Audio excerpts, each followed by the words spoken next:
Jésus dit, demeurez en moi comme moi en vous. De même que le sarment ne peut pas de lui-même porter du fruit à moins qu'il ne demeure dans le cep.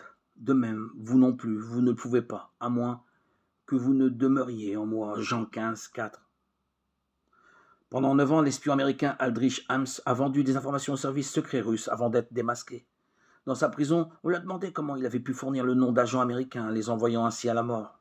Sa réponse: j'avais tendance à compartimenter mes émotions et mes pensées dans des boîtes séparées. De cette façon, j'évitais d'y penser.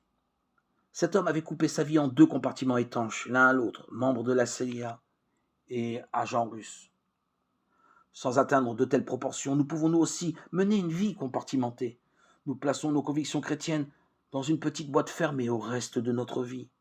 Nous sommes chrétiens le dimanche, et le reste de la semaine, nous vivons comme si nous n'avions pas la foi. La force et la beauté de la vie chrétienne, c'est cohérente avec notre foi. Cette vie se construit à partir de ma relation avec Dieu, le Père, connu par Jésus-Christ. Il s'agit de vivre une ouverture radicale de toute notre personne au Seigneur Jésus, pour qu'il soit au cœur de toute notre vie. Pour cela, il nous faut, selon sa parole, demeurer en lui. Comme le sarment est attaché au pied de la vigne, les sarments reçoivent du cep, la sève vitale, et ainsi se développent et donnent les fruits.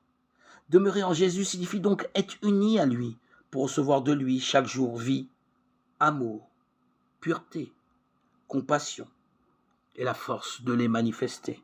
Seigneur, donne-moi d'être attaché à toi de tout mon cœur.